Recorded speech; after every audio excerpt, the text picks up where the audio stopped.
Olá, boa tarde a todas e todos. Meu nome é Ana Beatriz Guimarães Passos, sou doutoranda e mestre em Direito e Desenvolvimento pela Escola de Direito de São Paulo da Fundação Getúlio Vargas. Junto ao meu coautor, Guilherme Saraiva Grava, também advogado e mestre em Direito e Desenvolvimento pela FGV Direito de São Paulo, nós vamos apresentar o artigo intitulado Ensino Religioso em Escolas Públicas, o caso da DI 4439 do Distrito Federal. Primeiramente, nós gostaríamos muito de agradecer a organização do segundo Colóquio Internacional Brasil-França e a segunda Mostra Científica Online, pela organização do evento e pela oportunidade de participação. Bom, nosso artigo, ele trata do caso da DI 4439 do Distrito Federal, que fala sobre um caso que foi encaminhado ao Supremo Tribunal Federal pela Procuradoria-Geral da República em 2010. A questão jurídica que foi tratada diz respeito a dois artigos da Constituição Federal que potencialmente se encontram em conflito. Um deles é o artigo 19 da Constituição, que trata do princípio da laicidade do Estado, estipulando a separação entre o poder público e as distintas religiões existentes no país. O artigo potencialmente em conflito é o artigo 210, que determina que escolas públicas ofereçam cursos facultativos de educação religiosa aos seus alunos. Nesse sentido, a questão que se coloca é a seguinte: existe um meio de conciliar e, em caso positivo, como seria o meio de conciliar o artigo 19, falando da laicidade, com o artigo 210 da Constituição, que determina o oferecimento de ensino religioso aos alunos e alunas nas escolas públicas brasileiras?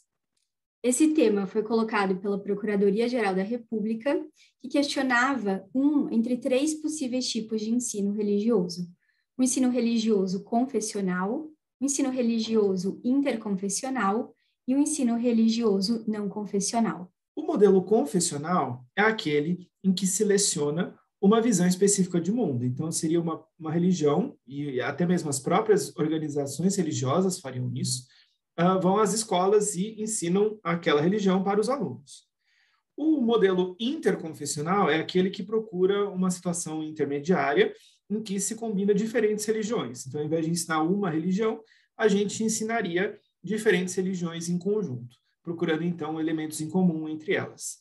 E, por fim, o estudo não confessional seria aquele que procuraria ser secular, neutro, e, nesse sentido, em vez de ensinar religião, seria um tipo de ensino que procuraria abordar as religiões a partir de outras perspectivas, mais voltadas à sociologia, à cultura, até mesmo à história. No que diz respeito a qual desses modelos é o mais adequado, o voto do relator, o ministro Luiz Roberto Barroso, foi no sentido de que, assim como entendeu a PGR, o modelo mais adequado seria o não confessional. Então, nesse sentido, para que o Estado pudesse se manter laico e neutro, precisaria ensinar religiões de uma forma também laica e neutra. Então, não ignora o fenômeno religioso, mas lida com este tema a partir de uma perspectiva que não endossa nenhuma visão de mundo em específico.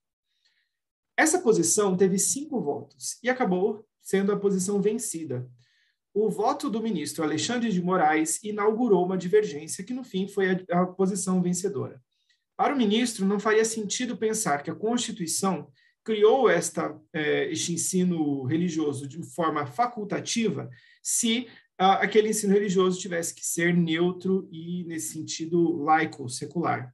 Se a disciplina é facultativa, isso significa dizer que o que o Estado vai ensinar nesse tipo de disciplina é algo que, justamente por ter uma visão, ter uma opinião, ter um ponto de vista, não necessariamente será endossado por todos os alunos. Então, por isso que seria facultativo.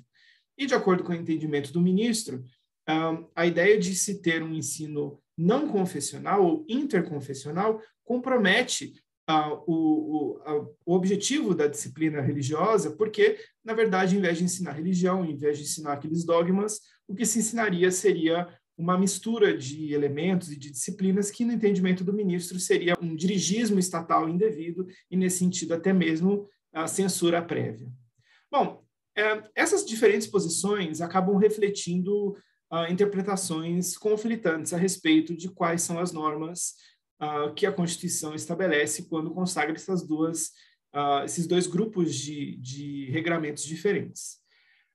Na verdade, né, o que se verifica é que o Brasil é um país plural, é um país que tem diferentes visões de mundo convivendo, e, nesse sentido, o Supremo, ao tomar a sua decisão, embora tenha feito prevalecer o entendimento que constitucionalmente é possível, por outro lado, acabou não se preocupando em adotar medidas para garantir que, principalmente aquelas minorias, de visões de mundo minoritárias, não apenas visões de mundo seculares, mas minoritárias mesmo. A sua decisão, no final, acaba privilegiando, de certa forma, religiões que já têm um corpo de uma organização mais forte, mais bem estabelecido, e, nesse sentido, acabam conseguindo alcançar as escolas públicas. Então, se é possível ensinar essa doutrina religiosa nas escolas, nem todas as religiões vão ter essa capacidade.